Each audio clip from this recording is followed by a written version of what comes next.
Hello friends, आज आपका topic है ड्रिफ्ट वेलोसिटी। क्या होता है ड्रिफ्ट वेलोसिटी, इसको अपन समझते हैं पहले।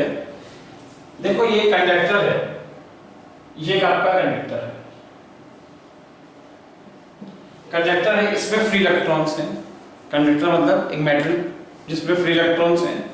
क्या होता है, जो फ्री इलेक्ट्रॉन्स होते हैं वो रैंडमली ओरिएंटेड होते हैं, मतलब कोई इलेक्ट्रॉन कहीं भी जा रहा है।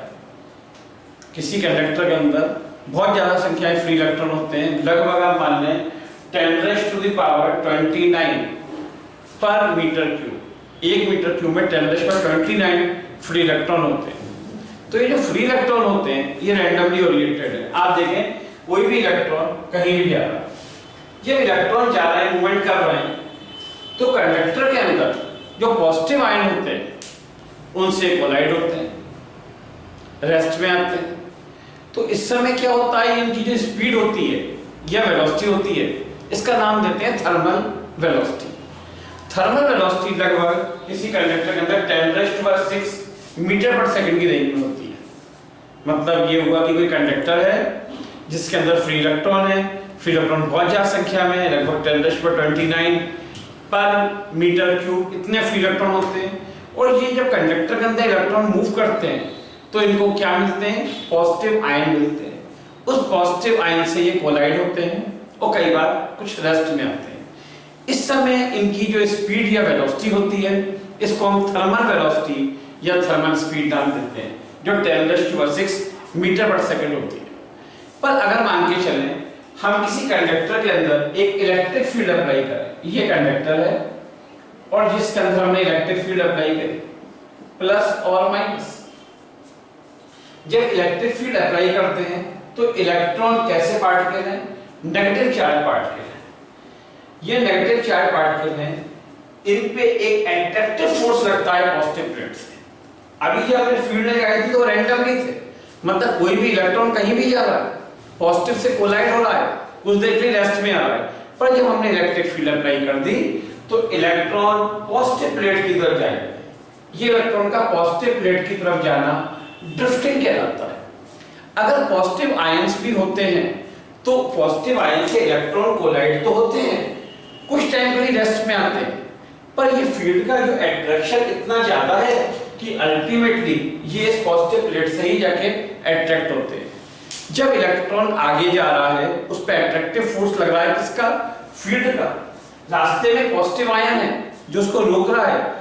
पॉजिटिव आयन से इलेक्ट्रॉन कोलाइड तो होता है पर वो तुरंत उससे अलग होकर पॉजिटिव प्लेट की तरफ जाने लगता है। आप मान के चले ये इलेक्ट्रॉन यहां से आगे बढ़ा, उसे एक पॉजिटिव आयन मिला, पॉजिटिव आयन से रेस्ट में आया, फोर्स ऑफ अट्रैक्शन हुआ, पर फील्ड उसको अट्रैक्ट कर रही है। किसको अट्रैक्ट कर रही है, इलेक्ट्रॉन को। फिर उसको दूसरा पॉजिटिव आयन मिला, वो उससे फिर रेस्ट में आया, फिर आगे बढ़ा। दो बार जो उसका पॉजिटिव आयन से कोलिजन होता है उसके लिए इलेक्ट्रॉन कुछ देर के लिए रेस्ट में आता है, इसको बोलते हैं relaxation time. The time between two successive collision is known age relaxation time. आप दोबारा अच्छे से समझें कि सबसे पहले क्या है, अगर फील्ड नहीं है तो कोई इलेक्ट्रॉन कहीं भी जा रहा है, वो पॉजिटिव आयन से या पॉजिटिव आयन से क्या हो रहा है, कोलाइड हो रहा है, रेस्ट में आ रहा है। उस समय उनकी जो स्पीड या वेलोसिटी है वो थर्मल है, क्योंकि वो केवल अपनी काइनेटिक एनर्जी से जा रहे हैं। पर जब हमने इलेक्ट्रिक फील्ड अप्लाई कर दी तो इलेक्ट्रिक फील्ड के प्रेजेंस में इलेक्ट्रॉन का पॉजिटिव प्लेट की तरफ जाना ड्रिफ्टिंग कहलाता है। और जिस वेलोसिटी से जाते हैं उसको हम क्या बोलते हैं, ड्रिफ्ट वेलोसिटी बोलते हैं। जो हमारा आज का टॉपिक है वो है रिलेशन बिटवीन ड्रिफ्ट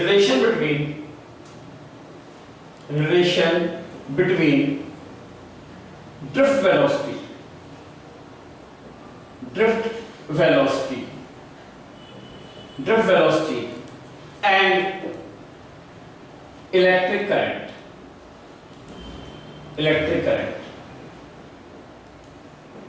हमारा टॉपिक है ड्रिफ्ट वेलोसिटी और इलेक्ट्रिक करंट रिलेशन। तो ड्रिफ्ट वेलोसिटी तो बिल्कुल क्लियर हो गया। ड्रिफ्ट वेलोसिटी का मतलब इलेक्ट्रॉन का पॉजिटिव प्लेट की तरफ जाना in the presence of electric field is known as drifting. और जिस पर्टिकुलर वेलोसिटी से जाते हैं उसको बोलते हैं ड्रिफ्ट वेलोसिटी। और क्वेश्चन ये है कि वो पॉजिटिव आयन से कोलाइड होकर रेस्ट में क्यों नहीं आते, वो आते हैं पर इतने कम टाइम के लिए आते हैं कि फील्ड उनको दोबारा अट्रैक्ट कर लेती है और दो सक्सेसिव कोलिजन जब इलेक्ट्रॉन पॉजिटिव आयन से कोलाइड होता है के बीच का टाइम क्या कहलाता है? रिलैक्सेशन टाइम कहलाता है। हम मान के चलते इलेक्ट्रॉन उस समय जस्ट रेस्ट में आया, हमें रिलेशन निकालना है किस किस में? हमें निकालना है इलेक्ट्रिक वेलोसिटी और इलेक्ट्रिक करंट में, इलेक्ट्रिक करंट और ड्रिफ्ट वेलोसिटी में। हम ये वाली बात जानते हैं Q इक्वल टू L। हम क्या जानते हैं? Q equal to L। ये Q इक्वल टू L क्या है? ये शुरू से जानते हैं, यह क्वांटाइजेशन ऑफ चार्ज, कि चार्ज हमेशा क्वांटाइज होता है, वो इंटीग्रल मल्टीपल में होता है और इलेक्ट्रॉन के चार्ज के मल्टीपल में होता है। यहाँ पे E है इलेक्ट्रॉन का चार्ज और M क्या है? नंबर ऑफ चार्ज कैरियर या नंबर ऑफ इलेक्ट्रॉन मान लें पर यूनिट वॉल्यूम। पर यहाँ पे इलेक्ट्रॉन का जो इलेक्ट्रॉन है वो यूनिट वॉल्यूम में नहीं है, वो V वॉल्यूम में है, क्योंकि ये जो कंडक्टर है इसकी लेंथ को हमने कितना माना है? L, और इसका जो क्रॉस सेक्शन एरिया है वो है A। जब जो कंडक्टर जिसमें इलेक्ट्रॉन मूव कर रहे हैं उसकी लेंथ आपने कितनी मानी है? स्मॉल l, और एरिया कितना माना है? A। तो वॉल्यूम कितना हुआ कंडक्टर का? Area into length. अब ये जो Q इक्वल टू L था, ये था for unit volume, for unit volume. in case of V volume, it is Q equal to N E और V। अब हमने कितना वॉल्यूम कंसीडर कर लिया? V वॉल्यूम, और वॉल्यूम क्या होगा? N E A into L। ये आपका आ गया Q। इसको हम क्या कर सकते हैं? हम फर्स्ट इक्वेशन बना सकते हैं।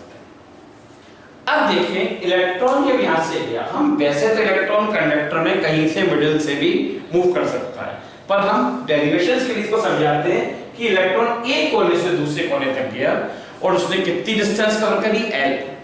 कितनी वेलोसिटी से? Vd। Vd मतलब ड्रिफ्ट वेलोसिटी, और कितने टाइम तक लगा? T से। तो हम क्या जानते हैं? By equation S equal to ut। S equal to ut means S equal to ut plus half at square. Half at square में तो अपन कितना मान जाते हैं? S equal to ut। S मतलब क्या है? डिस्टेंस। इलेक्ट्रॉन ने कितनी डिस्टेंस कवर करी है? L डिस्टेंस कवर करी है। कितनी वेलोसिटी से करी है? Vd। कितने टाइम तक करी है? इलेक्ट्रॉन कितने टाइम तक मूव कर रहा है? T time. अगर आप T की वैल्यू निकालें, implies that T equal to L upon Vd, L upon Vd।